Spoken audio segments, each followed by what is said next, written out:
চলুন শুরু করা যাক। তো দেখা যাক কার সঙ্গে আমার খেলাটা দিচ্ছেন। ওখান থেকে অনলাইনের মাধ্যমে যার সাথে খেলা দিবে তার সঙ্গে খেলতে হবে। নরেশ ভাইয়ের সঙ্গে আমার খেলা। তো দেখা যাক। নরেশ ভাই প্রথমে আমাকে ব্যাটিং করতে দেওয়া হয়েছে। নরেশ ভাই বোলিংয়ের জন্য গিয়েছেন। অফ স্পিন বল তিনি ফেলবেন।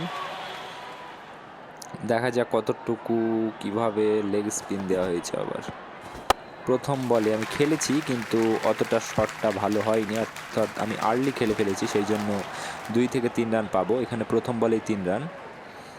তো পরবর্তী বল দেখা যাক কিভাবে ফেলেন। সম্ভবত তিনি আবার লেগ স্পিনই ফেলবেন, যেহেতু আমি ঠিকঠাক খেলতে পারিনি। কিন্তু দ্বিতীয়বার আমি একদম উড়িয়ে আকাশচুম্বী একটা 6 দিয়ে দিয়েছি। তো সেই জন্য হয়তো সে পরিবর্তন করতে পারে জিনিসটাকে। তো 2 বলে 9, কিন্তু তিনি আরও চতুরতার সঙ্গে বলটাকে আরও টার্ন করিয়ে আমার ব্যাটের নাগাল থেকে বাইরে বের করে দিয়েছেন। তো তিনি খুব অভিজ্ঞ, সেটা আমি বুঝতে পারছি। কিন্তু পরবর্তী বল আমি খেললাম, এটা 4 হবে সম্ভবত, একদম 4।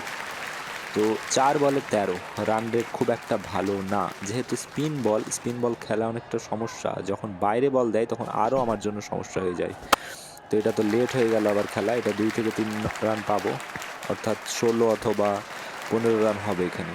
আচ্ছা 3 রান যেহেতু 16। তো লাস্ট বল, এখানে দেখা যাক আমি কি করতে পারি লাস্ট বলে। লেগ স্পিন এটাতে 6, সুতরাং 22 রান আমি এটাতে খেলেছি। 3টে বাউন্ডারি, 2টো 6, একটা 4। তো উনি এবার খেলতে গেলে 23 রান দরকার এই ম্যাচটা জেতার জন্য। তো আমি যথারীতি ভালোভাবে বল করারই চেষ্টা করব।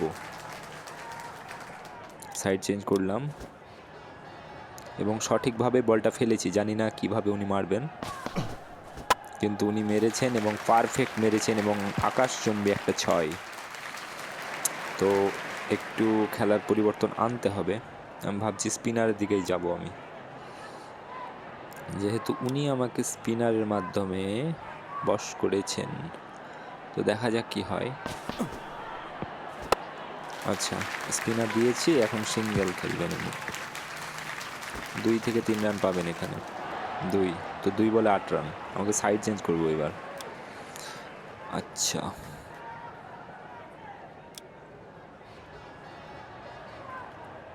বল সুইং হবে। এখন কতটুকু সুইং তিনি মেরেছেন আবার, কিন্তু সিঙ্গেলই পাবেন। দেখা যাক। আচ্ছা এখানে 3 রান পেয়ে গেছেন উনি 3 বলে। আচ্ছা আমি একটু করলাম যাতে খেলাটা একটু সুবিধে হয়। দেখা যাক বলটা কি কতটুকু টার্ন হচ্ছে। আচ্ছা এটা 4 পেয়ে যাবেন উনি। খুব চতুরতার সঙ্গেই উনি খেলে চলেছেন। আবার আমি স্লো ফেলেছি যদিও। আচ্ছা উনি তুলেছেন, এখানে আবার একটা বাউন্ডারি 4 পেয়ে যাবেন। তো দেখা যাচ্ছে সম্ভবত উনি ম্যাচটা জিতেই যাবেন, যা বুঝতে পারতেছি। কিন্তু এটা স্পিডে বল ফেললাম ইচ্ছা করেই ওনাকে কনফিউজ করার জন্য, কিন্তু কোনো কাজ হলো না। একটা বড় ছক্কা এবং তার সঙ্গে ম্যাচটা উনি জিতে গেলেন। তো ঠিক আছে, সমস্যা নেই। ওনাকে আরেকবার রিকোয়েস্ট পাঠাতে পারি খেলার জন্য, যদি উনি চান খেলতে পারেন। হয়তো বা উনি আর খেলবেন না, যেহেতু এখনো পর্যন্ত অ্যাকসেপ্ট করেননি। আচ্ছা খেলবেন না উনি। আচ্ছা পরে আমরা আর একটা ম্যাচ শুরু করব, দেখা যাক কি খেলা যায়।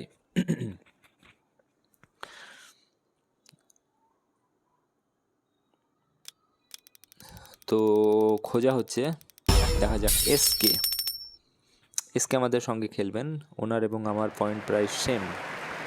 তো আমাকে প্রথমে ব্যাটিং করতে দেওয়া হয়েছে, উনি বোলিং করবেন।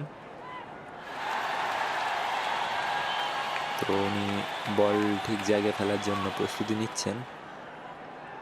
আচ্ছা আমাকে কনফিউজ করার জন্য এদিক ওদিক করছেন। ফার্স্ট বল, তবে I am ready for that.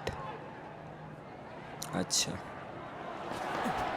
প্রথম বলই নয়, এবং সেই নো বলে একদম আকাশচুম্বী একটা 6।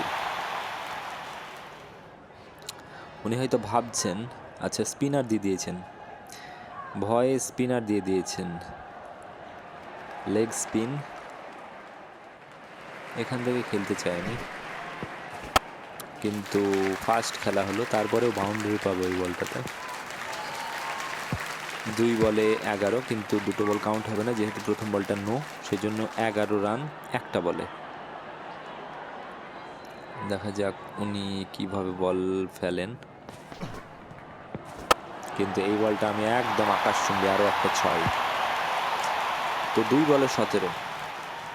খেলা আমার জন্য ভালো হচ্ছে, তবে উনি ভাবছেন কিভাবে বল ফেলবেন বা কিভাবে ডট দেওয়া যায় বা কিভাবে সিঙ্গেল খেলানো যায় আমাকে দিয়ে।